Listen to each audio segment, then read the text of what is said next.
Okay. Thanks for coming out tonight. Well, or joining us tonight, I guess I should say. I appreciate Casey, who's generously going to give us a presentation tonight about Kitt Peak. And with that, I'll let him take it. Thanks, Dan. Let me just get my screen shared real quick.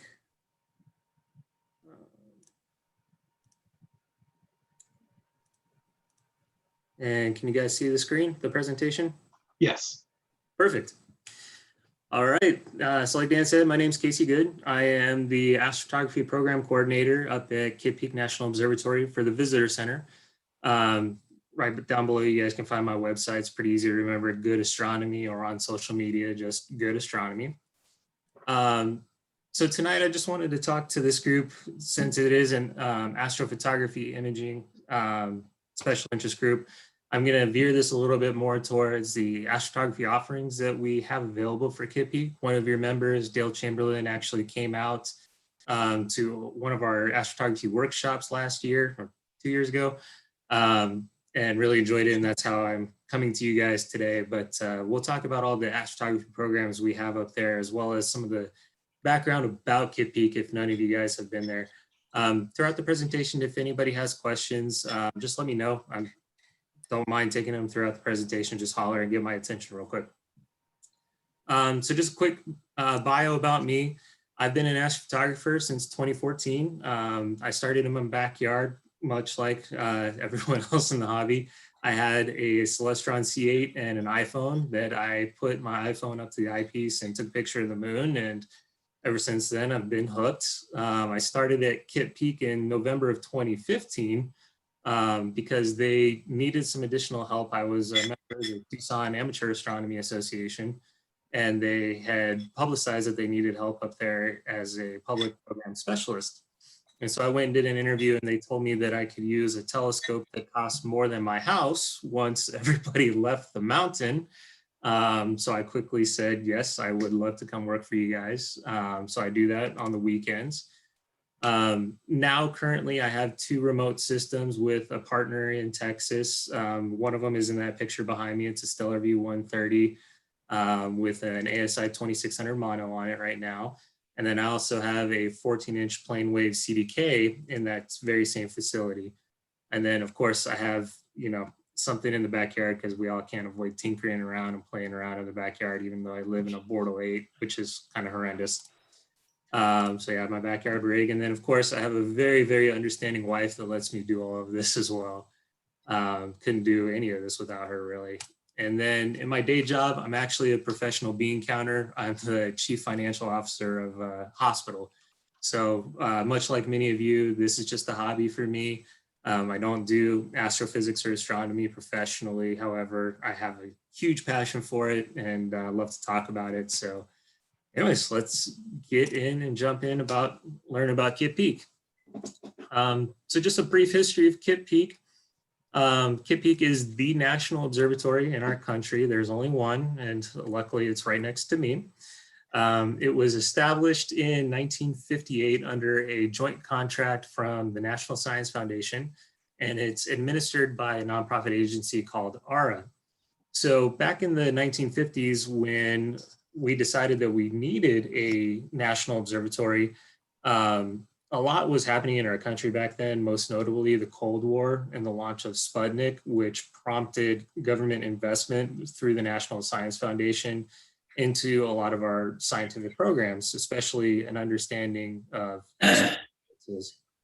And at the time, there was also a desire from universities around the country to have a national observatory where individual universities that did not have a very strong astronomy program and did not have their own telescopes on a mountain like CalTech or any of those on the West Coast, where grad students could go and use the telescopes if they had a proposal that advanced the study of astronomy.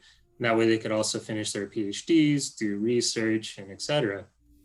So Kitt Peak was founded based on that idea, and the mountain itself was actually chosen because of several different factors. We have excellent conditions out here. regularly. Generally speaking, it's really, really hot today. But we do have about 280 to 300 days of sunshine here in Southern Arizona. We have excellent seeing conditions. Kitt Peak regularly has sub-arc second seeing. I think it averages around 0.7 arc seconds. We're at a very southern location in the country, so we get a nice wide swath of the southern sky as well as everything in the north. And then we are lucky enough to have the University of Arizona right down in Tucson to provide a steady stream of graduate students to help man all the telescopes that are on the mountain. One of the drawbacks of the location that we chose at the time was that it was on the Tohono Reservation. And this is actually an interesting situation in that it's probably the only example of the federal government leasing back land from a Native American tribe on a reservation. So we're unique in that aspect, but we have a very, very good relationship with our Native American friends. And we actually employ many of them up on the observatory, and they're gracious enough to let us use that site. Now, Kitt Peak itself is the largest collection of optical telescopes anywhere in the Northern Hemisphere. I like to say anywhere in the world, and shortly we hope to be able to say that, but on our mountaintop, we have 22 optical observatories. Some of them have multiple telescopes in them. We have 2 radio observatories, and then we have 4 visitor center observatories that are used just for public outreach. Our visitor center observatories are also growing. We're hoping to build our 5th one once the observatory reopens after COVID, which I'll talk about in a minute. But once we get that 5th observatory built, then we will have the title of the most optical telescopes on any mountaintop anywhere in the world, sufficiently beating out Cerro Tololo down in Chile. So looking forward to having those bragging rights back. So of the 22 optical telescopes that are there, I just want to briefly go over some of the major scientific endeavors that are happening on our 3 largest telescopes on the mountain, starting with the largest telescope that we have, the Nicholas Mayall 4-meter telescope. It's one of the most iconic telescopes that we have because you can see it from about 50 miles all the way around Tucson. I can actually step out in my backyard and see the observatory because you see this little thing just sticking up. This particular observatory is about 17 stories tall. So the 4-meter is the largest optical telescope that we have on the mountain. It saw first light in 1973. At the time when it was constructed, it was actually the 2nd largest telescope in the world at the time. Now I believe it's somewhere around 18 or 19. But when it was built, the focus of the telescope was on large-scale structures of the universe. Particularly, we wanted to look at the rotational speed of galaxies, try to understand what this new thing called dark matter was that was recently coined on that same mountaintop a couple of years before. And it also has an identical twin on Cerro Tololo, which is called the Blanco telescope. So these 2 telescopes in tandem actually can cover the entire nighttime sky, which is an awesome thing to be able to achieve. So the instruments between the 2 are interchangeable, and you can do the same kind of studies both in the southern and northern hemispheres. Nowadays, we often get the question on Kitt Peak, how do we keep up with the bleeding edge of science? How do we stay modern in the time of 30 and 40-meter telescopes that are being built around the world? And it's a fantastic question. And Kitt Peak, along with several of the other observatories around the country and around the world, are going through a phase of reinvention. And the way that the 4-meter is reinventing itself is through a program called DESI, which stands for the Dark Energy Spectrographic Instrument. The DESI program is unique in that it's funded by the Department of Energy, and it is solely tasked to study dark energy and dark matter in the universe. The instrument itself is an optical spectrometer that can actually measure 5,000 objects in a single exposure. So instead of just being able to take one spectra of a single galaxy or a single star, we can point this telescope at one area of the sky and get 5,000 spectra all at once. And the spectrometer itself has these little tiny robots that actually adjust each one of the fiber optic cables based on, if you get, since you guys are imagers, we basically plate solve, see what's there, and align the fiber optic cables on top of what is in the field of view. So the goal of DESI, or the short-term goal, is to build the largest 3D map of the distribution of galaxies in our nearby universe. And after that, the long-term goal is to actually build it out to about 11 billion light years out into the galaxy.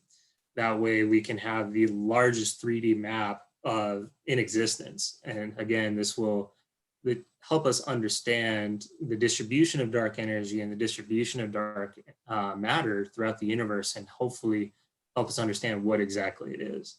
So as of right now, it's going to be the only telescope that's tasked to doing that 24/7. That's the only program that is now going to be running on the 4-meter for the next 5 to 10 years. So here's just a cutaway to show you what the DESI instrument looks like. The reason Kitt Peak was chosen was because the 4-meter Mayall was built like a tank. And Dale can attest to this because he actually got up next to this instrument, or saw it at the time. It has this huge steel mount that weighs several hundred tons. And the DESI instrument itself acts kind of like a hyperstar. If you guys can imagine a hyperstar on an SCT, we're taking this spectrometer that weighs a couple of tons and putting it at the prime focus point of the telescope. So basically, this is a 163-inch hyperstar, which is kind of crazy to think about from an imaging perspective. It can actually image an area of the sky the size of 38 full moons when it's distributed across the entire image. And actually, I have our first light image. This was the commissioning first light, not the actual image that came off of it, obviously, but we basically superimposed what those 5,000 spectra looked like and what the area of the sky that it was that it captured. So as you can see, we looked at the triangular galaxy M33, and we were able to isolate this small portion and get a spectra to study, and along with many other spectra within that field of view. So DESI, unfortunately, as we all know, COVID hit in 2020, excuse me. So DESI was going on its first commissioning run at the time that COVID shut us down. So we were ready to go at the first week of March. And if you guys remember, pretty much everything started shutting down the second week of March.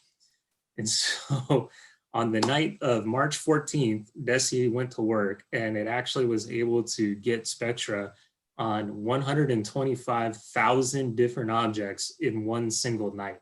And that data set was used to kind of hold scientists over for 6 months until it reopened back in October of 20.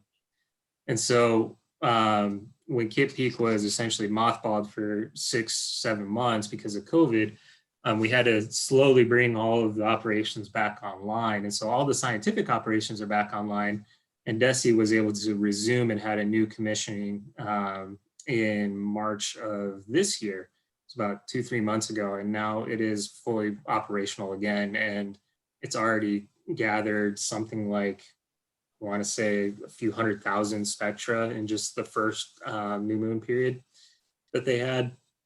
So this is a really, really cool instrument. I'm excited to see the 3D visualizations that are going to come out of this to show us the large scale structure of the universe. So our second largest observatory on the mountain is the WIYN 3.5 meter observatory. It stands for Wisconsin, Indiana, Yale, and now NASA, as NASA is the most recent tenant. So this is an imager with a zodiacal light from up there shining on the Pleiades. Really cool building. It's very, very strange looking building because it's got a squared observatory roof. Believe it or not, it was only to save money because it's a lot cheaper to have a flat piece of metal than a curved piece of metal. So the 3.5 meter observatory is Kitt's second largest telescope. It's the newest research grade telescope that's on the mountain. It saw first light in 1994, and it's a pretty cool instrumentation. It's it's an alt-azimuth mounted 3.5 meter RC telescope that it's cool in that it's not a German equatorial mount, and there's actually instrumentation on either side of the azimuth focus points. So if you guys have seen like plane waves 1 meter telescopes where they can have 2 instruments on either side, that's exactly what this particular instrument has on it. So frequently we have a visible instrument on it, as well as one of the IR spectrometers or the IR imagers, because we have liquid nitrogen cooling for those instrumentations up there. So because this is an imaging group, the current CCD camera that's on it is something called OTI, which is the 1 degree imager. It could actually image 1 full degree of the nighttime sky. And it's a really, really cool CCD camera because it is 64 CCDs aligned in a mosaic. And there's actually a picture down in the bottom right of the field of view that you would get if you pointed it towards M51. But what's cool about it is this thing has the resolution of 0.11 arc seconds. So 1/10 of an arc second is the resolution that they have on this 3.5 meter telescope. So you can get some really, really fantastic images out of the OTI. And I actually had the pleasure of looking through this telescope visually at like the Cat's Eye Nebula. And it's an amazing experience to look through something that big. You can actually see colors and structures in planetary nebulas. It's unreal. But the new project, one of the ways that the 3.5 meter is reinventing itself is through a partnership with NASA, where NASA has created or sponsored the NSF Explore Exoplanet Investigations with Doppler Spectroscopy. We call it NEID. It's a lot easier to say, but NEID is the most sensitive spectrograph to date that's ever been built. And I have a little asterisk there because when I put this presentation together, we haven't yet achieved the most sensitive measurements that it is designed to do. ESO's HARP is actually the most sensitive right now based on performance, but we hope and plan on this instrument being up to specs soon, and I'll explain what those specs are. But this instrument was built directly to follow up on some of those those missions that are out there that are planet hunting missions, like Kepler that's now over in ESO's TESS mission, that are uncovering thousands and thousands of exoplanets in crazy numbers just really frequently. So NEID specifically is meant to, one, follow up on those particular studies that use eclipsing planets to make their discoveries, looking for that dip in the light curve as a planet transits in front of a star. But more specifically, the reason it's so sensitive is because we want to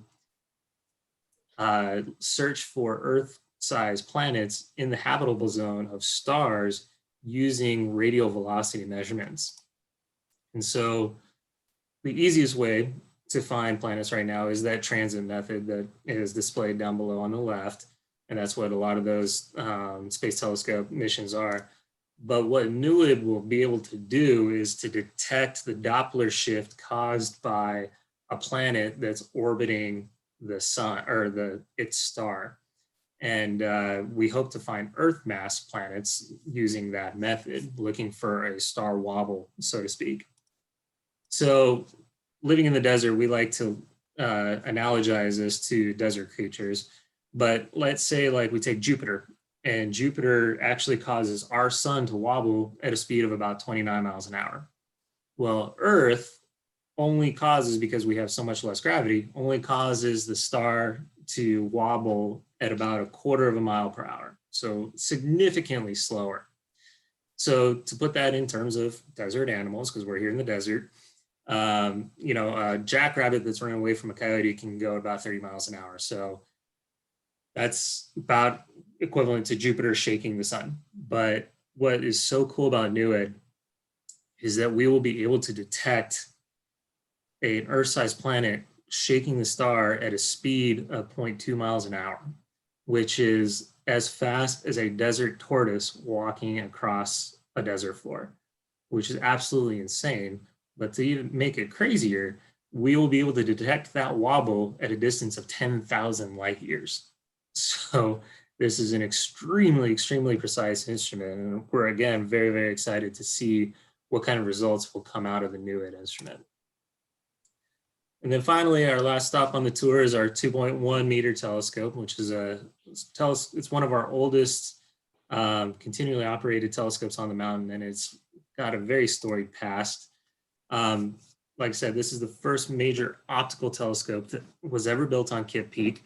It saw first light in 1964. So this telescope's coming up on 60 years of age pretty soon. It's got a lot of discoveries to its name. It was the first telescope to detect intergalactic hydrogen gas clouds. So hydrogen gas that is in between galaxies that was theorized to be there but never really observed. Well, this was the first telescope to do that. It was the first telescope to directly observe gravitational lensing as postulated by Einstein's theory of relativity. So we were actually able to see those famous Einstein crossings and gravitational lensing of very, very distant galaxies using this particular telescope. They had the first observation of pulsating white dwarfs. And then this particular telescope has a very special history in the role of dark matter, because if you have ever heard of a famous astronomer named Vera Rubin, this is one of the telescopes in tandem with another one here in Arizona that she used to discover dark matter by looking at the rotational speeds of star clusters in other galaxies and discovering that there's not enough mass to kind of hold those together for as fast as they were moving in the outer disk. And so again, this telescope is very near and dear to our hearts. But how are we monitoring it in today's? Right now, the telescope is actually owned and operated by CalTech. They have a long-term lease agreement to operate the facility independently of the National Science Foundation. Back in 2015, they started a project called Robotic Adaptive Optics, or RoboAO, where the entire mission was to have a roboticized adaptive optics system on an older telescope, an older research-grade telescope, to see what kind of resolution that we could actually obtain from the telescope using this fully contained adaptive optics system. And by the end of 2018, we were actually able to approach the same resolution as the Hubble Space Telescope using this 60-year-old 2.1 meter on a mountaintop in Arizona, which is a lot easier to fix if it ever breaks down. So based on the success of RoboAO, CalTech has moved it to a partner facility over in Hawaii and is further refining this technology that I believe will eventually be implemented on several of the aging telescopes around the country to kind of give them new life. Because if you can imagine, there's tons of these telescopes around the world that could have incredible resolutions and really help the study of astronomy. Currently, they now have an instrument called SEDM, which is the Spectral Energy Distribution Machine, which is a rapid response spectrometer for following up on transitory objects and then transit method planets that are discovered using the transit method. So several of the telescopes up on Kitt Peak are starting to turn towards this because exoplanets are kind of like the sexy thing in astronomy right now, or so I'm told by our astronomers up there and all the grad students. And so a lot of the telescopes are currently tasked towards that up at Kitt Peak. Any questions so far out there? Is that angstrom level resolution on that new spectrometer? Because nanometer resolution is quite doable, but is that angstrom level or below? Because that's pretty impressive. I think I'm not sure, to be completely honest. I'd love to have an answer for you. But like I said, it is the most sensitive spectrometer that's in existence. So NASA kind of prides itself on that. So if it's possible, then yeah, I imagine it would be angstrom level. Okay, thanks. Yeah. Any others? All righty. So talking about the visitor center programs now, if you all have an opportunity to come up. Like I said earlier, COVID has shut us down for the time being. However, we're targeting a November 1st reopen date for our visitor center programs. It'll be the first time we've been shut down for an extended period of time like this, pretty much since the opening of the programs. But we have a whole array of different types of programs depending on the time of day that you come. So I'll start off with our daytime tours if you guys are able to join us during the daytime up there. Kitt Peak is very much like a museum during the daytime because none of the telescopes are obviously working except for the solar telescopes. And all the astronomers are asleep. So during the day, we have the Visitor Center Museum and Gift Shop. So we have a lot of interactive exhibits that talk about light pollution, the different types of science that's happening up at Kitt Peak. There's some really cool interactive exhibits with spectra. And of course, in the Visitor Center, we can't send you home without a Kitt Peak t-shirt or a Kitt Peak hat. So we have those available as well. There are daytime guided tours by our docents that are very, very knowledgeable about what the happenings on Kitt Peak are. They frequent the McMath Pierce Solar Telescope, which is under construction. I'll talk about that in a minute here. The CalTech 2.1 meter telescope, like I just mentioned, it has a visitor center within the telescope itself where you can actually go in and see what the operations are, the history of the telescope, some of the major scientific projects that the telescope is undertaken. And then, of course, we can get into the Mayall 4 meter as well. So it's actually really cool. You get on an elevator and go up to the base of the telescope, which is like 12 or 13 stories up. And there's a viewing gallery within there to look into the operations of the telescope. But around the ring of the entire observatory, there's a catwalk that goes all the way around. So you can get pictures of the entire valley of southern Arizona and see into Mexico from there and see all of Kitt Peak. So it's really, really cool area to visit. We have had some special VIP guests get in there at nighttime on the catwalk where you could actually like take a picture of Omega Centauri really, really low on the horizon. So that was kind of fun. If you don't like the docent led tours and you just want to check out the facilities by yourself, there's self-guided tours of the entire mountain. That's free. There's also VIP tours, which Dale actually went on with us as part of the astrophotography programs. But the VIP tours are great because you actually get inside the telescopes and talk to the operating assistants that are running the telescopes. If the astronomers are awake in there, you'll get to talk to them about what their observing run is going to be for the next couple of days that they're visiting. And you actually get up close and personal with several of the telescopes. Like you literally get up and touch them. Don't necessarily encourage that, but that's how close you're getting. You're on the observing floor. You're in the observing room, so you can see how all the data acquisition happens. Really fun when the OAs are there because then they actually run the telescopes and they know how everything works and they'll love to talk to you about it. So VIP tours are great.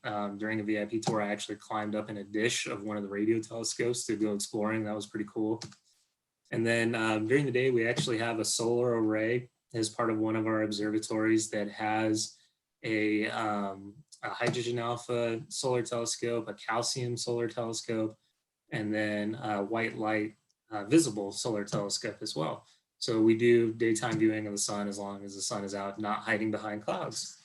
So again, the daytime is fun. It's very much like a museum, but we really don't get things started up there until the nighttime. And the nighttime is what all the fun programs, in my opinion, are. So Kitt Peak is famously known for the nightly observing programs. It's something that we developed in the mid-90s. We were one of the first observatories to do this, where we actually have members of the public come up and look through our telescopes side by side with professional astronomers while they're doing science. So we get to enjoy our beautiful skies. Members of the public get up and enjoy them every single day of the year, with the exception of holidays like Thanksgiving, Christmas, and now COVID, but hopefully that won't come back again after it goes away. We have our dark sky discovery program, the Night of the Marvelous Moon. And then for our astrophotography programs, we have several of those that I'll get into, as well as the overnight telescope observing program. So I'm briefly going to go into the first four before kind of hitting the astrophotography programs right after this. So the visitor center telescopes, I mentioned there were 4 observatories. One of them is the Solar Observatory. The other 3 have all of our RC and refracting telescopes that we use for public outreach.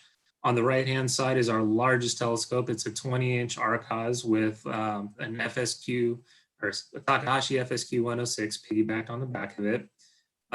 You can see that I've got the Stacy says, I like the clouds in the photo. This is while I was getting ready, and actually it cleared up that night. So on the 20-inch, you can actually see I have one of our CCD cameras set up on the back of it right here with our on-axis guider and a ST4 guide camera. So this is set up for a night of imaging. And then in the bottom left, we have our 16-inch RCOS, which also has a TEC 140 refractor piggybacked on the top of it. Believe it or not, that TEC is probably my favorite telescope to use on the mountain, just because I love refractors personally. I'm a refractor guy. And then it's at our roll-off roof observatory where you can conveniently see our clouds and the stars when they're actually out.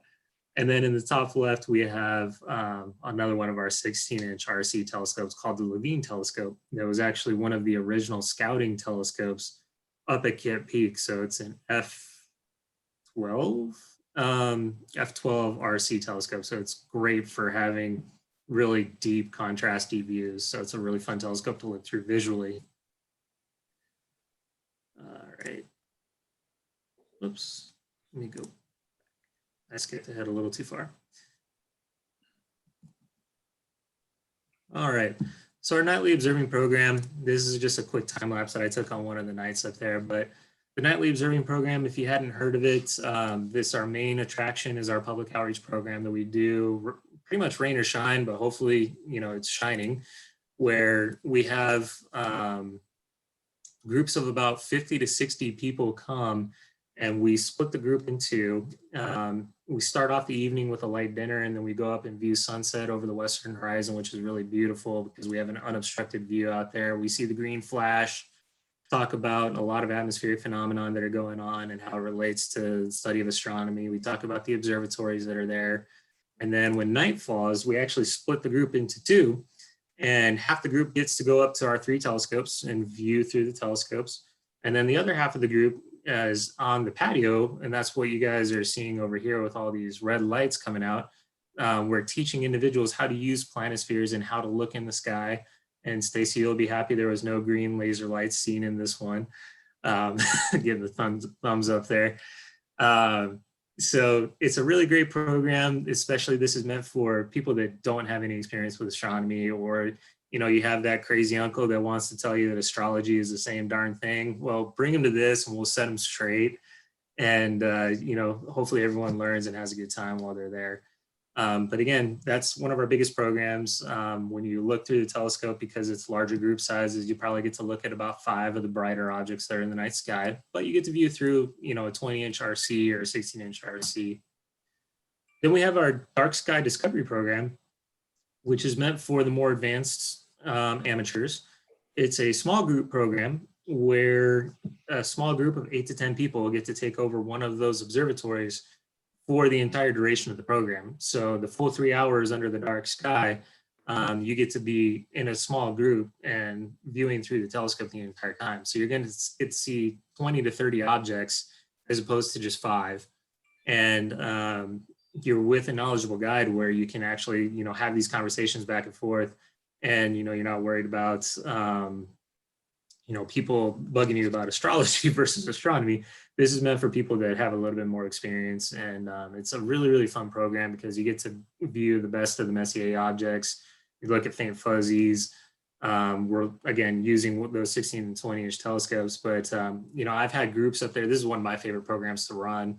I've had groups up there that pretty much the entire time, they just wanted to talk about space and how cool it was. And so we ended up viewing like 5 objects, but talking about quasars and black holes and Star Trek, so you can really make it what you want with some of the groups, but really great for advanced visual observing. Then on the nights when the moon is out, we actually have a program called Night of the Marvelous Moon, which is an in-depth dive into everything about the moon. So if you love the moon, you want to learn about the history of the moon, the geography, the landscapes, what's going on with the moon, the history of it, that's the program for you. So again, it's a small group, just like the Deep Sky Discovery, where we have 8 to 10 individuals in that group, where we actually do lunar viewing and imaging. We hook up one of our CMOS cameras to the 16-inch telescope and do some imaging through the, not through the eyepiece, but we do imaging through the telescope. And then we also look at high-res images from the LRO to explain why we don't see a flag on the moon, or why we can't see the footprints through our large telescopes, which is one of the biggest questions I always get. But we actually show people, the doubters, the naysayers, we show them the LRO images to see that it's there. But yeah, we talk about a history of the lunar exploration, the Apollo programs, and everything. So if you're a fan of the moon, that's the program for you. All right, so finally, astrophotography programs. This is what you guys are all here for. So we have several different astrophotography programs that we continue to add to almost every single year. We find new ways to explore the universe through the hobby that we all love. So I'm going to go through each one of these a little bit more in detail, but we have our overnight telescope program, the workshops, a remote astrophotography program, and then several programs that are currently in development that we're hoping to get online and get out there within the next 3 months to 2 to 3 years, depending on the program. So the overnight telescope observing program. This is your customized exclusive event on Kitt Peak. It's a very, very cool program, and it's by far our most popular with experienced amateurs, especially astrophotographers, because you actually get to take over one of our observatories after the public leaves. So let's say you come out in October, because you still get the Milky Way, you get some of the really great galaxy portions of the sky. And let's say the sun sets at like 6. Well, at around 8:30 after the public's done viewing through the telescope, you immediately take over this telescope with your group, and it's yours to do with what you want. If you want to do CCD imaging, we hook up our CCD camera and we image all night. If you want to do visual observing, like say there's a Messier marathon coming up that you want to do, you get to do an entire Messier marathon. The telescope is yours until either the sun rises or you drop. So it's a great program. It's just your group with a guide all night. It's really driven by whatever you want to do. You can do a mix of both. But one of the cool things about the program is you actually come up like that afternoon and you stay in the dormitories side by side with the astronomers, and you have dinner with them, you have breakfast with the astronomers. Meaning not like designated to sit with them necessarily, but like frequently whenever I take guests into the cafeteria and we're having lunch, like the guests will be asking me questions, and the astronomer at the next table realizes that, these are visitors and they're amateurs and they like talking about astronomy, and they'll just jump in and they love talking about what they're doing and the science that they're doing, because the people that come to this program usually have some inkling of scientifically what's happening in astronomy, and it's like they get to experience the public as well. So it's a really cool interaction. I've had times where we're just sitting there eating dinner for like 3 hours, and then all of a sudden the astronomer is late to get up and start taking calibration frames for one of the things, and they run out, because they're so excited to tell everybody about what they're there to work on. So it's like you're a visiting astronomer for the night, which is really, really cool. This program, we have a huge wait list usually. Obviously we had to cancel everything because of COVID, but typically you needed to make a reservation between 3 and 9 months in advance of a weekend that you wanted to do it. There are limited weekends that we do it just based on guide availability and your desires. So like if you're an astrophotographer, you're probably going to get paired with me because I'm the astrophotographer up there. But it does take a while to get in. So if you're interested in this, when we bring it back up, it's something that you want to plan ahead for. Makes great birthday presents. I've gotten so many people up there that birthday, anniversary, Christmas, whatever. Great program for that. Typically it's a single night. We have people that have done it for multiple nights too. Totally up to you. Sky is literally the limit. So that's our overnight telescope observing program. And here are some of the images that we've obtained from the OTOP. Typically what happens is we'll get groups up there and they want to do a little bit of both. And so they'll fly in from the East Coast and they're so excited to be there. They don't take a nap when I tell them to during the program. And so we get up there, we're pumped. We look through the telescope, and about 2 o'clock in the morning, they're starting to wane a little bit. So they're like, hey, Casey, why don't you slap on one of the cameras and take a picture for the rest of the night while we have scope? And so typically we'll shoot like 2 to 3 hours using one of our DSLR cameras, our modified DSLRs. And as you guys can see, like that Lagoon Nebula, that's like an hour from one morning, but Bortle 1 skies are a blessing. And so we can really get through a lot of targets. We do planetary imaging up there as well, especially like during oppositions. Like we have people that will book when a lot of the planets are in the sky or when Mars is on closest approach. We've gotten some planetary images with shadows from Jupiter's moons on the surface, which is really cool. So yeah, this is just a quick example of some of the OTOP images that I've typically done. I'd say my most standard program is like that kind of mix where we're doing the visual and then we're also doing some imaging towards the end. All right, the astrophotography workshops. These are my baby. When I started at Kitt Peak, there was an astrophotography workshop that was going on that had originally been started by Adam Block. But Adam Block left Kitt Peak in 2008 and the programs hadn't been updated since. And so I completely scrapped everything and brought them up to speed to what today's hobbyists really need. So I took my personal experience of working in the backyard with a C8, not knowing what guiding was, not knowing what polar alignment was, reading all of the sage wisdom from Cloudy Nights. And I kind of distilled that into the introductory workshop, because my goal with this workshop was for anybody coming to it that had never touched a camera, never taken an astrophotograph, to be able to, get off on the right foot when they get home and take their own astrophotography pictures. And so it's a 3-day workshop. You arrive at the mountain on Friday afternoon and it goes till Sunday afternoon. So it's a jam-packed 2.5 days. Dale can attest, we wake up at 8 o'clock in the morning and go until 2 o'clock the next morning. On Saturday, it's a very, very busy day. But we, in the intro workshop, we talk about the types of astrophotography that are out there. Obviously, we talk about deep sky because that's what everyone likes.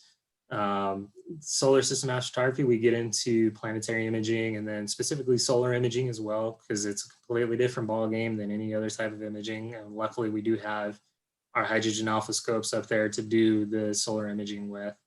We talk about nightscapes because those are becoming ever more popular, and pretty much anyone with a digital camera can do that. Get nice Milky Way shots just right outside the front door of our observatory. And then, I mean, even now there's iPhones or phones like the Google Pixel, I believe, has an astrophotography mode on it. So that's something that I need to update the workshop for. We talk about equipment basics. I actually bring up my original Celestron AVX and C8, as well as a couple other mounts. So we physically do that polar alignment that you guys were talking about before the program started, looking through the mounts through that little polar scope. I do bring up my EQ6R and work with a pole master so people can see that software system and how it works, because it is very, very popular nowadays.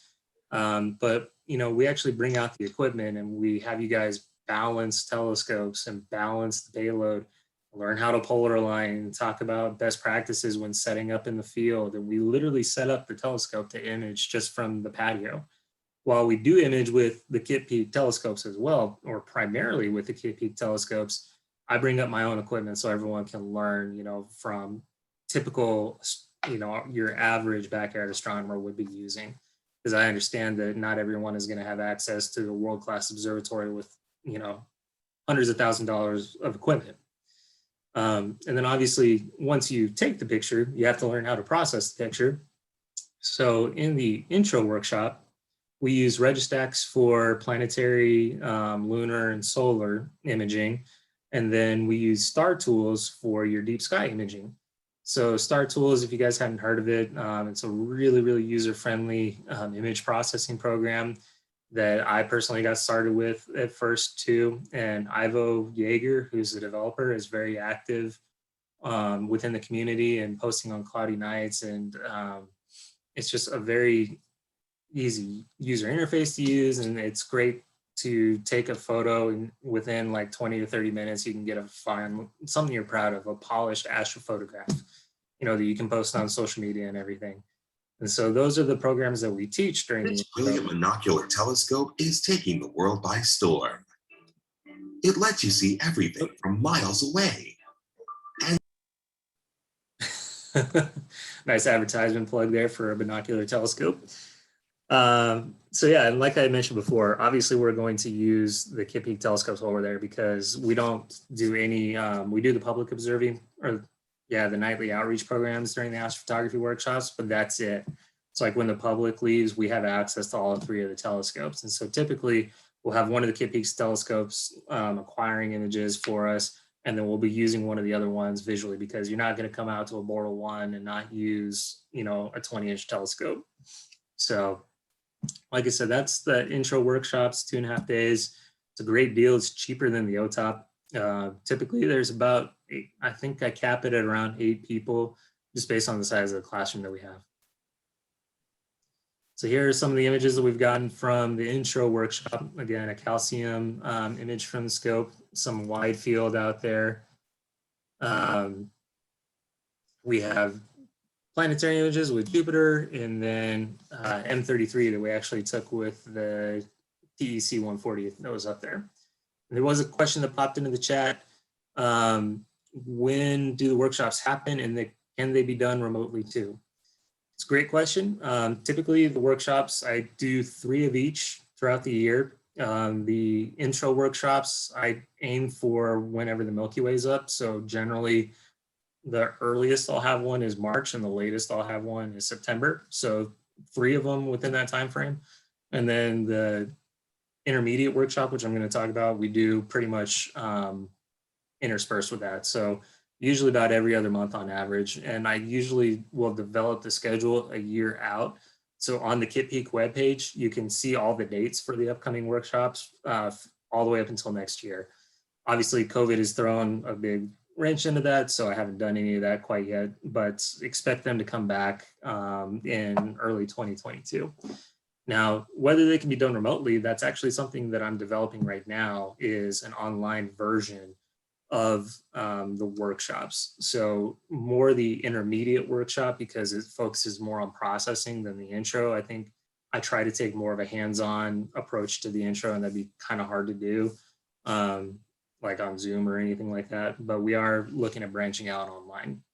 That's a great question.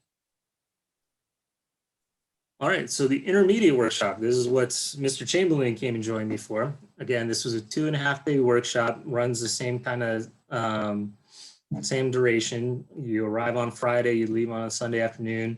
I forgot to mention that we do have a VIP tour built in on there on Saturday, so that's included as part of the workshops. It's a great experience, and it also gives me a little bit of a talking break from talking for 24 hours straight. So in the intermediate workshop, this is focusing solely on deep sky astrophotography, stuff that you know, is in my background right now. And I love this portion of the workshop because it's meant for somebody that has gotten started in astrophotography, is comfortable setting up their equipment and getting a picture, and they want to take their imaging to the next level. So in this workshop, we talked about a lot more of the advanced trends, like advanced equipment and theory, where we break down like how to build a rig for your seeing conditions, what optimal sampling is, like pixel scale versus seeing. We talk about current trends in the hobby, like recently we started talking about the plethora of different hosting options that there are now, like Telescope Live, Chilliscope, Deep Sky West, all that. Talk about most recently, like, well, 2 years ago, a couple years ago, we had like the tiny little computers that were like a USB size, and now we talk about the Eagles and making a completely portable rig and power management. System optimization is a big one. So I use, again, my personal experience from building a remote observatory to talk about remote telescope operations and how to make your system bulletproof. A big portion of this workshop is image processing in PixInsight. I assume that you guys have never seen PixInsight, and we start from the very beginning, and I've built a workflow similar to Warren Keller's because I learned from Warren Keller's, but I built a workflow that's very straightforward, kind of like a path that you can follow when you're just learning PixInsight, because a lot of times that's one of the biggest confusions out there is, okay, I've got PixInsight and there's a million different things that I can do. Where do I start? You know, what steps follow which? And so we talk about what each process is actually doing and not what this funky name means. You know, like morphological transformation doesn't tell me anything about what the process actually does. So I try to build an understanding of what we're doing, of what the goal of the process is. And frequently people leave there wanting more from this workshop in terms of folks processing PixInsight, but people are confident in their ability to at least take a stacked image all the way through, following that workflow. And then finally, of course, we're going to use the Kitt telescopes. I frequently, now that I have my remote observatories operational too, I frequently use mine. So we'll hop into my Texas observatory. And one of the nice things is I can hedge my bets against clouds being in Arizona versus clouds being in Texas. So I do everything I can. I also have a friend down in Chile that lets me use his telescope if we're completely clouded out. He's got a 17-inch plane wave. So we'll have telescope time during these workshops because we do hold them rain or shine. But here's an example of some of the stuff that we go over during the intermediate astrophotography workshop. We really go into processing LRGB images, how to add hydrogen alpha in. We get to that point. It's kind of complicated. I really want to build an advanced workshop to really go into some of these advanced concepts within PixInsight. But, you know, we talk about imaging galaxies, which, you know, a lot of people start off doing wide field. So what does it take to image a galaxy? We talk about like image acquisition times for really faint objects based on your scope and try to build an understanding of, you know, FA versus F2 and all that kind of stuff. Talk about narrowband imaging. What is a Hubble palette?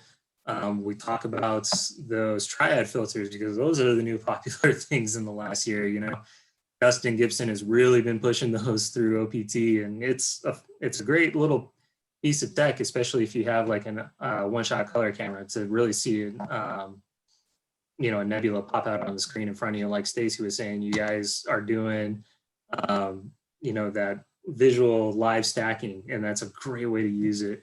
We talk about within PixInsight how to build narrowband palettes and get a traditional Hubble image. We talk about this last year, we talked about commentary ones because NEOWISE was coming. So yeah, we really run the gamut of the more advanced topics within astrophotography.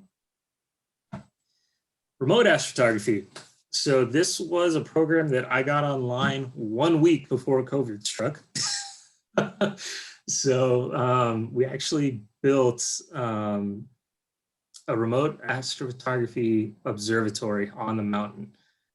So we have a roll-off roof observatory that has a 12.5-inch RC in it, as well as a TeleVue 76 piggybacked on the back of it.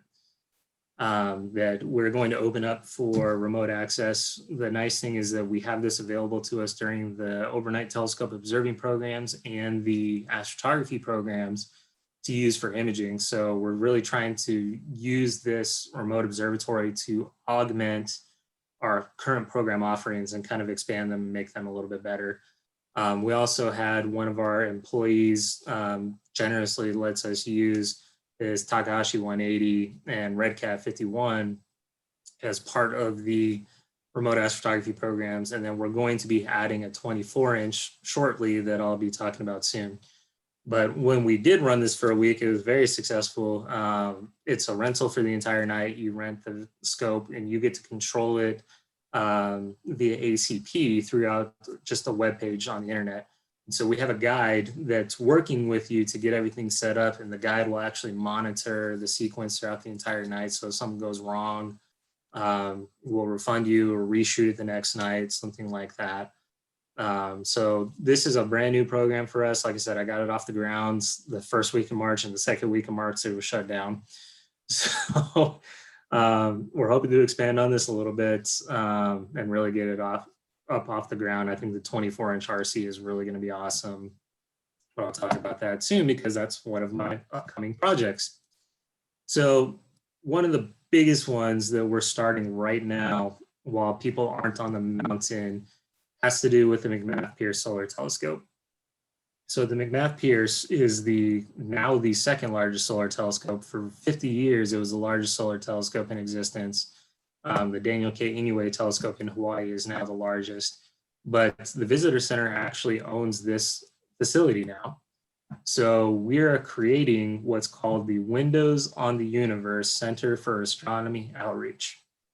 I refer to it as WUCAO because I like acronyms, but we are envisioning that this facility is going to be the most expansive center for astronomy outreach in the country. So the McMath Pierce Solar Telescope is a massive, massive telescope, but it was built in 1958. And underneath it, there's something crazy like, I want to say it's like 15,000 or 20,000 square feet of floor space that they used to have those huge like tape servers from back in the day that would store all the information and the data and run the telescope. All that's getting cleared out.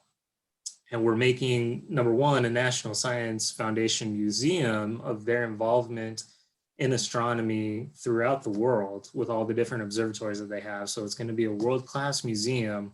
And on either end of it, we're going to have a 24 or 17-foot geodesic dome called Science on a Sphere that we can do data visualizations on, and we can actually take the data from our astrophotography workshops, render it through these programs in 3D, and project them on Science on a Sphere. And then any other museum around the world that has a Science on a Sphere can actually take our images that we get from Kitt Astrophotography Workshops and use those as part of their outreach programs throughout the entire planet. And there's about 150 of them all throughout the world in various countries. And then finally, we're also going to have a planetarium on the other side, an indoor planetarium. But one of the coolest things is this solar telescope is still fully functional. So we're going to use the second largest solar telescope in the world for public use. So we can actually, it's a really, really cool building. We're still trying to figure out everything that we want to do with it. But we are in the process. We actually signed the several $1 million agreement for the renovation of it, and it's getting started, what is it, July 1st. So 2 weeks from now, we're actually going to be breaking ground on it. So here's an example of Science on a Sphere and how it can be used for public outreach. We can talk about climate change. We can do all kinds of planetary studies. Again, we can do the 3D data visualizations with astrophotography. I'm super stoked about this because the thought of my images getting out to the entire world and from our students that come up and get their images published throughout the entire world is just super exciting. Same thing with the planetarium. We're going to use all of the images that are acquired at Kitt Peak as we build into and constantly update our planetarium programs. And then finally, who knows what we can do with the world's second largest telescope in terms of solar imaging. It's not a hydrogen alpha telescope. It's actually like an F-52 visual telescope is what it ends up being. But we're still exploring the opportunities to use this thing for astrophotography as well. The 24-inch telescope that I referenced earlier, we were donated a 24-inch optical guidance system, observatory class remote imaging platform back in 2019. The actual observatory building that you see itself, plus the telescope and the mount and everything, was donated to us by a gentleman named Gary Shreve, whose desire was that his instrumentation would be used for public outreach in the most visible way possible. So he donated it to Kitt Peak. So the telescope itself is a fantastic telescope. The camera that's on it is a little dated. So I have camera TBD on there because we're looking for grants to go out and get a new camera that's better suited for how large this telescope is. I'm envisioning something like a 16803 chip if I can find one that's not super used, but maybe one of the new IMX 455 chips, like the 6200 ZWO full frames. If I'd have to bend it by like 3 times to get it to work on a reasonable image scale, but or the G-Sense 4040, because that's very comparable to the 16803 chip, but just a CMOS sensor. So this particular telescope, we have everything there with the exception of the camera. And all we're waiting for is breaking ground to actually build the observatory. So we really just need to pour the concrete and then reconstruct everything. So once Kitt Peak opens up back in November and we can get contractors up there to work on it, I envision this is only going to take 6 to 9 months to get this online and operational. So my personal goal for this telescope is to have this available for part of our remote astrophotography programs by a year from now, right before monsoon season, of course, in Arizona, but hopefully within 9 months to a year, I really want to have this telescope up and running, because then we can also use it for the astrophotography programs at Kitt Peak, as well as the remote imaging. Had a question pop in. Is the workshop info available on nso.edu? No, that's a great question. I think it's on the very last slide, actually. But the Kitt Peak website is just visitkittpeak.org, or you can just Google Visit Kitt Peak. And the workshop information is available under that. We actually host the Visitor Center website separately from the NSF. All right, so another program that's under development is PixInsight online class. So referencing that earlier question, are the workshops going to be available remotely? This is kind of me taking our intermediate workshop and building a PixInsight workshop online, where it'll be a 1.5 day virtual event, where the first day is instruction via Zoom using data sets and whatnot, and then we would use telescopes to acquire that night, and we would teach PixInsight start to finish. And then on the second day, we would have one-on-one time with me. So if you guys had any deep further questions, or you wanted to work on one of your images, one of your data sets, then we could have one-on-one time on the second day. So again, like I mentioned, it assumes that no prior knowledge of PixInsight is needed.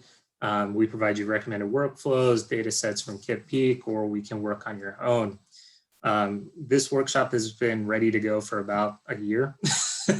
I just am waiting for Kitt Peak to officially open up to be an employee again before this comes online. So this will be one of the first things that comes online again, probably on November 1st when we officially reopen. So look for this as well on our reservation site on visitkittpeak.org. And there's that website link for you down at the bottom.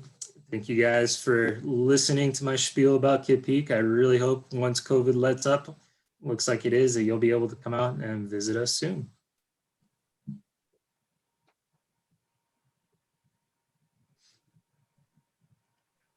Thanks, Casey. Thank you. I really, I got, just take it from me. You know, I spent, 2 days up on the mountain, and that was quite an experience. I highly recommend it to any one of you. It's a really great time. It's my favorite thing that we do up there. It's a really great value. The workshop is $750, which includes room and board and food and everything that you need, short of getting to the mountain. So it's a better deal than the overnight telescope program. We're with a lot of like-minded individuals. Usually the intermediate class has about 5 people in it, and we're all astro imagers. Yeah. So as Dale can attest to, like, we would break off and just have theoretical conversations about what was going on in astrophotography, which is a really fun thing to do, again, with like-minded individuals from around the country.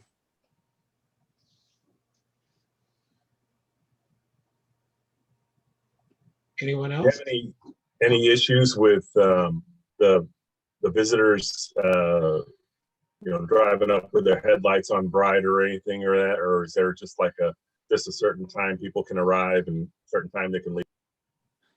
Yeah, so the observatory actually closes at 4 p.m. unless you have a reservation for any of the night programs. And we ask everyone to arrive shortly before that. So like with the workshops, you arrive between 3 and 4 p.m. to get checked in and get the vehicles settled. But for our nightly observing program, we've actually been doing that for over 20 years. And we have to let people off the mountain at the end of the program. And so we actually cover the headlights with like red nylon, and we lead everybody down the mountain the first mile. We say it's the most exciting portion of our entire program is driving down a mountain in the dark with no headlights, you know, but knock on wood, we haven't lost anybody in over 20 years of doing it. It's like the military. Yeah. I was white knuckling that steering wheel on the way down. I can tell you that. It's fun. It's really fun. But yeah, so we observe all the light pollution requirements up there because we want to be respectful of the 22 other observatories that are doing active science at the same time we are. Hey, Casey, do they have, I know this is about mostly astrophotography, but from the science end, do they have any programs with UBVRI photometry for science studies? I teach at a community college here, and we're trying to get a program together. I used to lease time on a telescope and do BV studies of clusters and things like that, Gotcha. temperature studies. And I was wondering if they had any programs like that where you could rent part of that apparatus there, or because some of the other places have shut down that I've used in the past. So we're kind of the same. We used to have that capability. Yeah, it wasn't a draw hardly at all. We got with all the other programs that we were offering, they just made a business decision, and I think they stopped doing it about 5 years ago. But they used to do that with our 20-inch because it is a research grade telescope. Right. Okay. I'm still looking. So if you hear anything, I'll let you know. Let me know. Yeah. Just real quick, there was a question about the TAC 160s and 180s. We actually had a presentation on a 180 a couple months back, and I'll post a link to the presentation that we had. One of our local members has the 180 with a, I believe he has the 6200 one-shot color camera on it, and it's really a fantastic setup. So yeah, I can imagine it would be. So yeah, I have the chat up. What makes them unique or better than other telescopes? Number one, they're a Newtonian with, I believe they're hyperbolic mirrors on them. So with a corrector built in, so they can accommodate a full frame chip like the 6200 or you know, a 16803. They can accommodate a huge field of view, and they can correct across the entire image, which is great. It's a Newtonian that's built like a tank. So you can put these massive CC payloads on it, like the 16803, without having to worry about tube flexure and messing with the collimation of the actual instrumentation. Like if you get into Newtonian imaging, one of the things you want is a very solid tube or a very, very light payload. So it's not as big a problem with the CMOS cameras that have very small profiles anymore. But the Takahashis, right, like I said, they're built like tanks. And then once you get them collimated, they really hold collimation very well.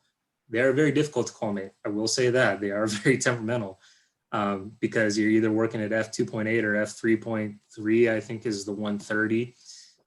So anything that is that fast has a very, very small tolerance for any kind of mistakes. And you see that real quickly.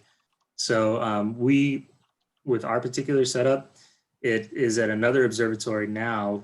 It was up at Kitt Peak originally. We took it down to another site in Colorado during the pandemic when we thought we would run it. And it took us about 3 trips out there to get the collimation right. But after that, it's been solid for a year. So great telescopes.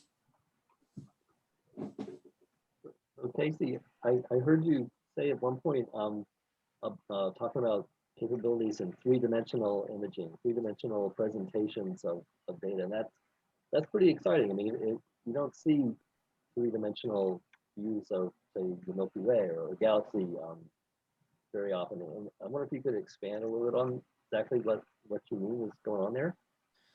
Yeah, so that's something that we're currently exploring. I don't know if anybody in this group went to AIC in 2019 when JP Metsaviano did this really cool, it's actually on YouTube, but he did this 3D data visualization where he took his astrophotos and used actual scientific data like spectrographic measurements of the locations of the stars and then plotted it within Photoshop. So you can do like kind of these tilt shifts to get a three-dimensional view of the nebula. And then you can do like a zoom in and a zoom out. So where you see the stars moving and everything, kind of like a planetarium show. And so when we originally decided we were going to invest on Science on a Sphere, one of the things that sold us on it was they said that it had this kind of capability. The software that comes with it has this kind of visualization capability, kind of like a Photoshop. Again, we're waiting for it to be built before we explore it too much. But for me personally, like when I saw JP's presentation at AIC, it blew me away. And I was like, this is really going to be the future of our hobby in like the next 10 to 15 years as programs like that get developed where you can do those 3D modelings based on actual photographic data. And so at least for the Science on a Sphere on the most basic level, it would just be displayed on a 3D setting. But what we're really looking to do is that data visualization like a planetarium show where we can take real images and display them in 3D like that. We have a graphic designer that we were talking to right before the pandemic hit that we were going to bring on to do that. And then obviously the pandemic hit and we didn't have a job to offer. So we're going to go back and have conversations once that opens up again, once we're ready to have the new center up and running. Thanks. That sounds really exciting. Yeah, I'm very excited by it, if you couldn't tell. Hi, Casey. Yeah, I'm a retired scientist from Boulder. Oh, and hey, how's it going? One of my colleagues out here actually developed that Science on a Sphere, Sandy McDonald. Really? Started about 15 years ago, yeah. And we had it in our building here, and it is a great learning tool. Yeah, my boss up at Kitt Peak had used it at Goddard Space Flight Center, I think. And he just loved it as an educational tool and an outreach tool. And he said, like, people just, when they can see it in front of them like that, it just really makes it a lot more real for people and it's very engaging. So we're totally off subject. I'm having trouble realigning an Officina Stellari telescope at Dark Sky, New Mexico. Can I contact you for some suggestions on who to get in touch with to help me out? Absolutely, yeah. Is it the Riccardi Honders? Yes. Yeah. Those are tough. Good luck, right?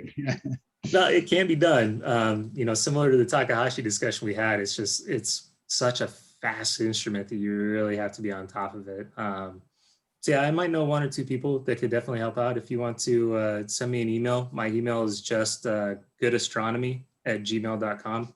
And I'll Good Astronomy? Yeah, I'll type it over here in the chat real quick. Okay. At gmail.com. Sorry for the sidelight there. No, not at all.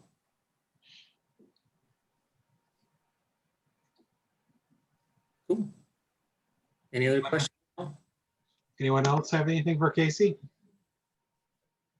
Casey, my wife and I and two other couples rented a house last March in Tucson to do some bicycling and to come up and visit Kitt Peak. And about 2 days before we were scheduled to go up and visit the visitor center, you all closed. So after this presentation, we're definitely going to come back and do that again.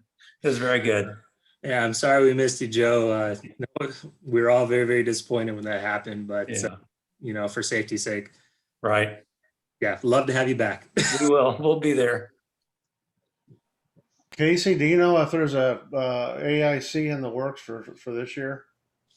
Actually, it was announced that so usually it is every other year. It's supposed to be 2021, but based on COVID and how it was going and the fact that it's typically in San Jose and California was one of the most strictest countries or You're all right. Slip of the tongue. one of the most strictest states in the union. The decision was made to move it to May of 22 instead, because they just weren't sure whether or not it was going to open up in time for us to be able to have it. And it turns out, you know, California is actually opening up this week, so it could have happened this year. Okay. If you guys have never been to an AIC, it's a great place to go. It's like all the astrophotographers that, you know, tons of people just show up for that one. It's a really cool conference, lots of vendors. They give away a lot of really good stuff. One of the door prizes was a Paramount L350 mount. A $10,000 mount was a door prize because Paramount didn't want to ship it back. Yeah, so it's worth the price of admission just for a chance to win one of those. But really, really great resources at the AIC. Last 2019 was my first time there, and I loved it. Okay.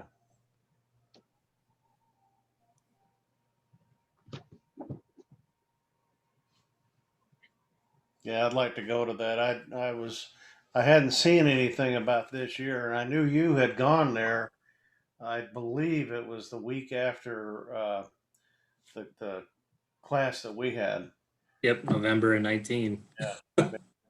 Yeah. Yeah, it was right around Halloween. Yep. Everything. Yeah. Yeah, they put on a great program. I've never been to NEID, so I can't really compare or anything, but it was well worth the ticket, I thought. Yeah. I've not been to Kitt Peak, but I have been to Tucson, and I was really impressed at how much light suppression you know, how seriously they take light pollution. You know, the street lights are different than you'd see anywhere else. Yeah, so the International Dark Sky Association is headquartered here, and several of the cities in Arizona were one of the first ones to be adopted as dark sky cities. But specifically for Tucson, we have 4 professional observatories on the mountains around Tucson, and it's an $800 million a year economic benefit to Tucson. Because we have the mirror lab at the Stewart Observatory down on the U of A campus that builds the 8.4 meter mirrors for all the big telescopes in the world. Kitt Peak, Mount Lemmon Sky Center, the University of Arizona Lunar Planetary Lab. Yeah, so the city of Tucson actually has light pollution ordinances, which are fantastic. Despite that, I still live in a Bortle 8 because my wife wanted to move closer into town. I used to have live on the outskirts of town, but yeah, happy wife, happy life. So don't have that anymore. But yeah, we actually do a really great job with light pollution. And at Kitt Peak, even though it's only 40 miles away from Tucson, it's still looking towards Tucson. It's probably Bortle 2, and you can see the light pollution dome, but like right ahead, overhead and looking out to the west, that's a Bortle 1 still. No. Yeah. Casey, on that McMaster solar telescope, and I know that was part of the tour that we took. And when I was there, I think it was getting cleared, you guys were starting to clear it out. Yeah. And I remember in the lower part there was this big circular table where I think the Apollo astronauts came to. Yeah. Yeah. That's actually a really cool story. So back in the 60s, they actually used the McMaster Pierce Solar Telescope to point at the moon. And they used that particular telescope to make high resolution maps of where the Apollo astronauts were going to land. And we actually, as we were clearing it out, we found in the desk drawer, lo and behold, that lost to time, there was a logbook of all the people that had been there during that time period. And here, I'm gonna bring it up real quick and then share the screen.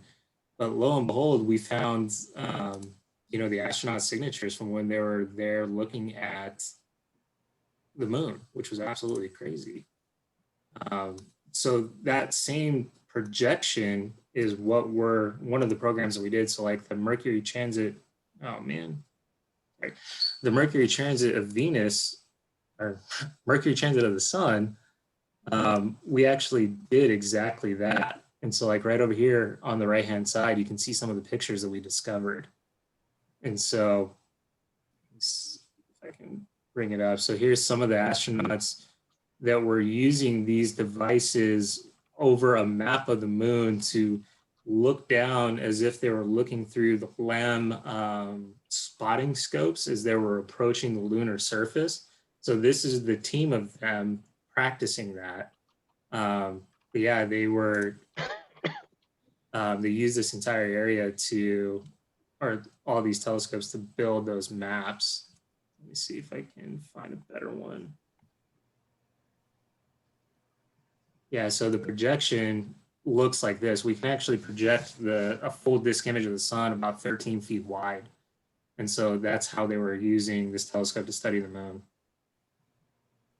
So it's a very versatile telescope. We can't really point it anywhere other than the ecliptic, but for the sun and the moon and the planet, it's great. No, that was fantastic to see that, and all that old equipment. And so you say that that's going to be put back in use again. Yeah, all of it still runs. The entire telescope is run off of analog controls, like literal dials that you for the alt and the azimuth and everything else. But we had to bring in somebody who was retired to actually teach us how to use it. But we can use it. Yeah. We're looking for like grants and donations to modernize the control system. It's going to be a very expensive project to do it, but we think we can, and we think it can be used for scientific studies of the sun still. So undergraduate programs, especially high school programs, that kind of thing. Yeah.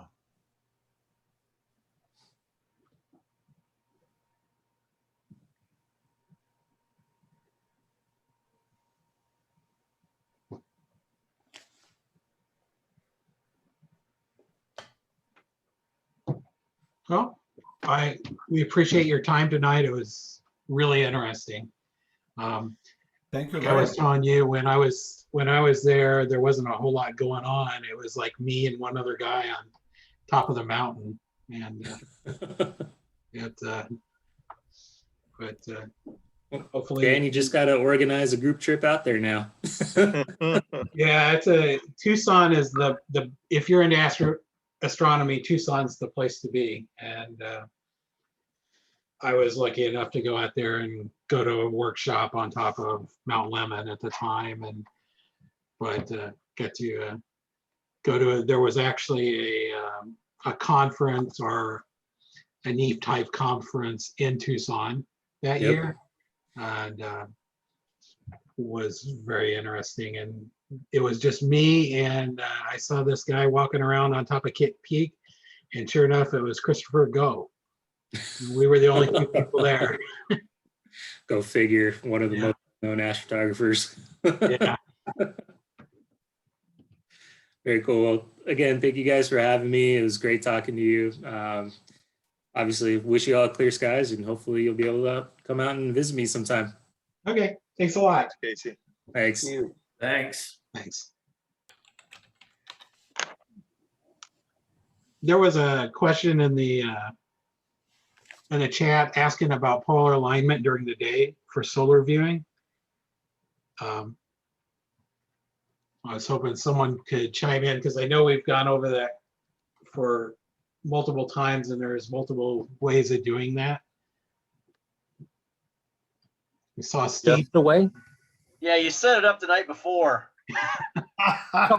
I got a way for daytime. Get yourself one of those digital inclinometers, you know, the ones that are about that big that have the magnetic things, you know, stick down on things, you know, and then use that to set your latitude. I get them backwards. Yeah, latitude. And then go to a solar noon finder and look on a solar noon finder when solar noon is supposed to be, you know, and it could be, you know, I'm going to give an example of today. It could be like at 12:59 something or other, and get your watch out.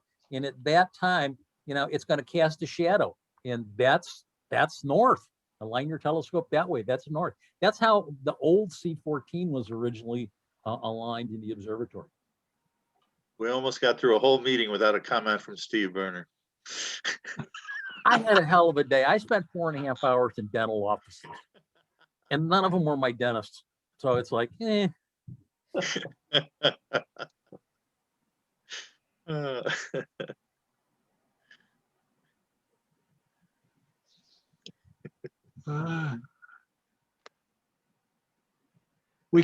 I'll go back through. We had quite a few discussions on this particular thing because of the eclipse.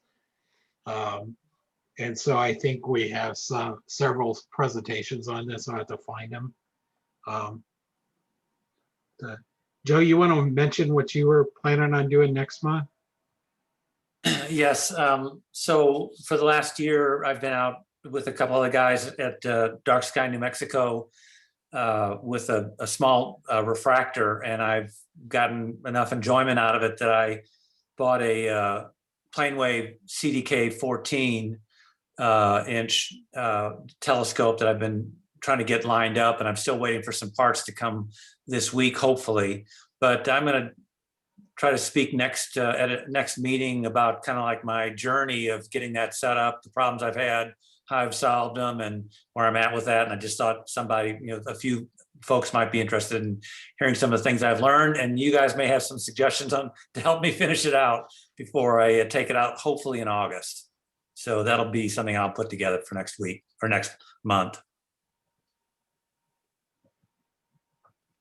Okay. Hey, Dan, I've got a kind of a dumb, quick comment. Sure. I got a new telescope a few months ago, and I've had these weird red gradients at times. I've had been able to remove, but they're like, where are these really weird red gradients coming from? And I had forgotten that with a Newtonian telescope, you can get light coming in the back of the mirror if you're not careful. And in my old scope, I had put a black piece of vinyl over the mirror end to keep light out, but I forgot to do it on the new one. And those weird red gradients were my headlamp, my red headlamp, as I look around the scope, kind of randomly creating these gradients. So my word of caution there is, if you have a Newtonian, don't be dumb like me and forget that light can come in the mirror side and create some weird effects. I think Rick was having some issues with that with his scope. It comes with something that you can put over the back, but he didn't have it on. And there was a lot of lights in the observatory that he's in down in New Mexico, and he was getting reflections off of flashing lights, I think, at times off of camera lights and things like that. It doesn't take much, even though the floor in my observer shed is black. It was picking up my light reflections, but again, it just takes a cheap piece of felt or vinyl, put it over the back of the mirror cell, and it'll keep the light out. A funny story about that kind of thing is Greg and I started noticing we were getting weird gradients in our images down in New Mexico, and we just couldn't figure out what was going on. And so one night I looked at our all sky camera and I could see something, and I called and asked down there, we're seeing some weird reflections off the top of our roof, and there's some weird gradients. Well, the family living in a house on the property put up Christmas lights. Oh gosh. And I'm not exactly sure why they allowed them to do that to begin with. I was just shocked that Probably didn't ask. And you're such a Scrooge. it was just really bizarre. We get these strange colored gradients, and you just never get any kind of gradients down there. But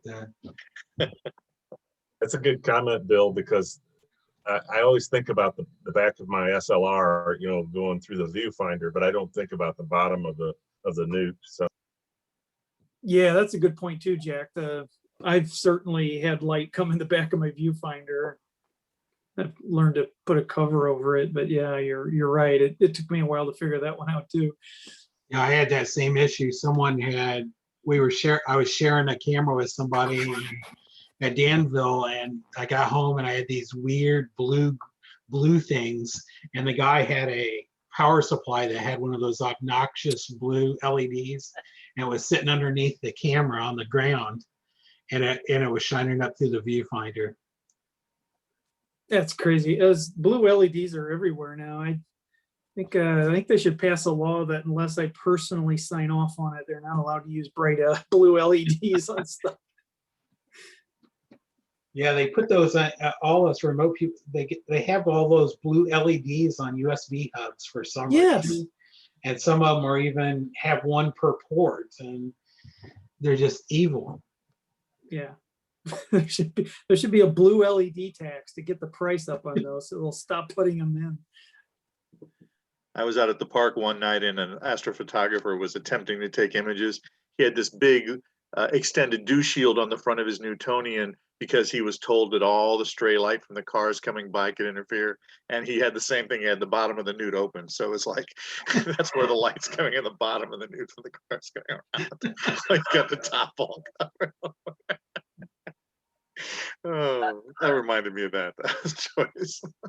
Not want to sound like an asshole, but all my lights of any color on any device, I've got a little piece of electrical tape, and then you take a needle and you poke a really small hole in it so that you can at least see that it's on, but it's not shining out so much light that it gives you trouble like that.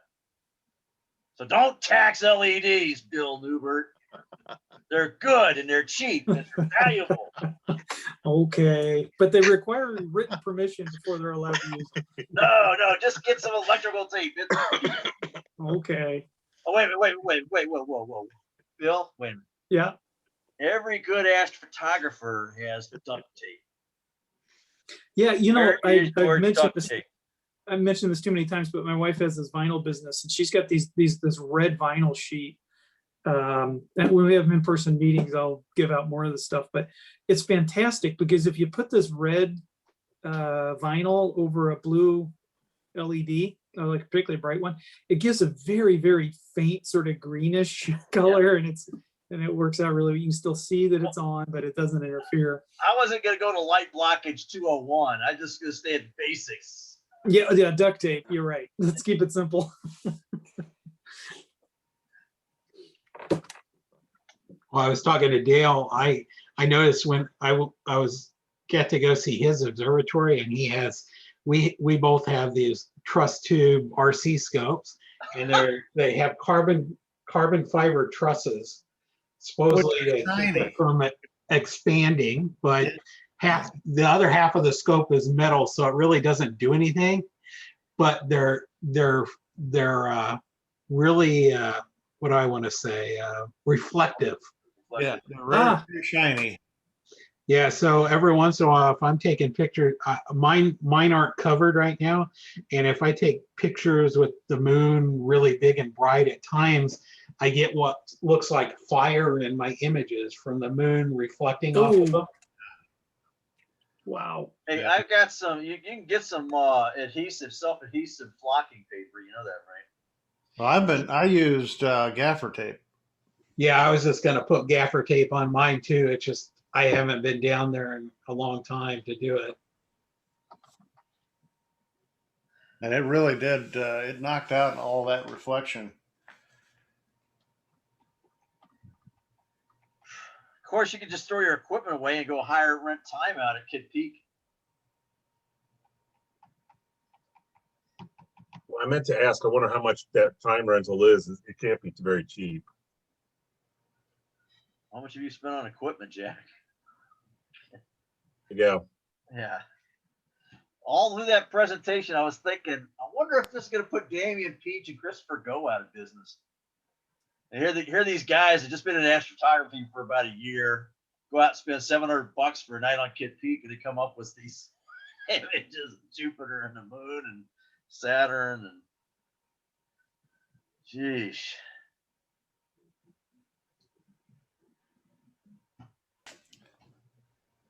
I was thinking with Jack, he might have more time in cleaning his equipment.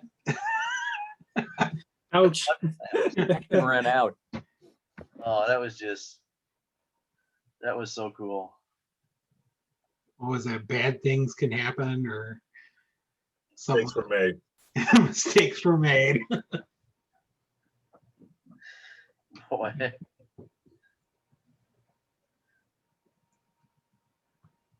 Well, I appreciate you guys showing up tonight. Anyone have anything else they like to hear or talk about at the next meeting, as well as on top of Joe's stuff? No, looking forward to it. See you guys next month. Have a good night. Get out there Bye-bye. in the skies. There. Enjoyed it, Dan. Okay. Man, Bye all. Bye. man, Steve, thanks, man. Hey, about that, did Steve go? Yeah. Still here. Oh, yeah. I was gonna send you guys an email of